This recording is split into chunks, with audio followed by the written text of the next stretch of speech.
what indeed they're getting themselves into.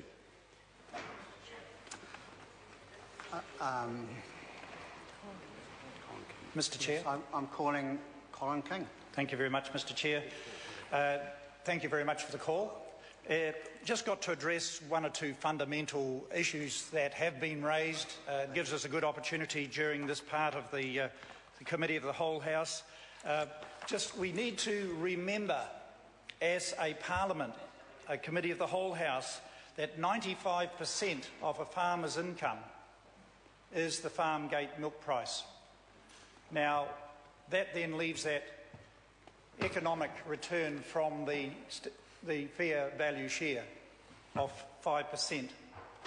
And what Fonterra is talking about is a pool of 12% of that. So we need to keep things into perspective. And I thought that one of the most compelling conversations that we had while we were listening to submissions came from the CEO of Fonterra, and he was talking about the interest that they were forced to pay on the spot market to cover various activities because of the conservative business setting they had to run because of that redemption risk that they were exposed to. They at times had to pay 14% interest, well and truly above what the market rate was, 11% interest, and in actual fact the market rate was 4.5. Now I just put it to the opposition on the other side of the House that inactivity in the present climate would actually deny Fonterra realising its full potential to New Zealand. We hear the other side of the House, the opposition, talking on about the cooperative model. I put it to the opposition that from day one of the dairy industry, it was a no-brainer but to cooperate, because the product itself would not last any more than a few hours. So cooperation is not the invention of this House or of any particular party.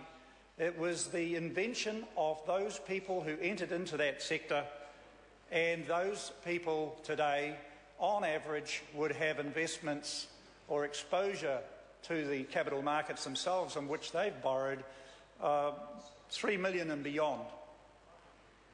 And there's banks that have taken risks with these people and consider them a good risk.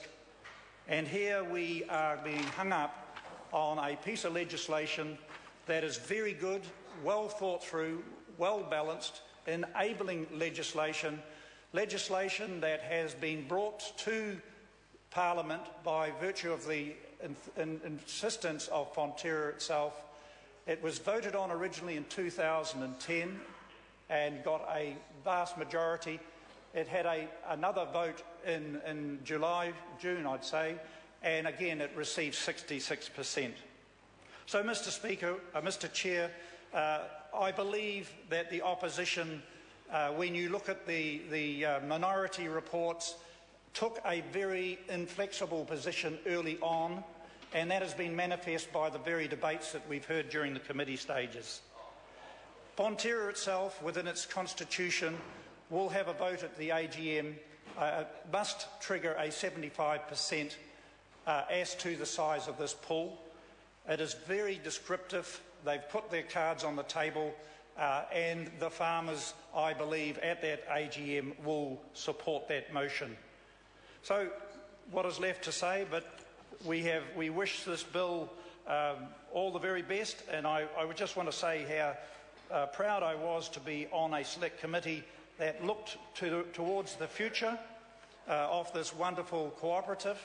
I am 100% sure that 100% farmer ownership is not the issue, because when you look at the structure of it, that will only happen if the pool of the fund is allowed to become too large, and effectively that pool is going to be limited.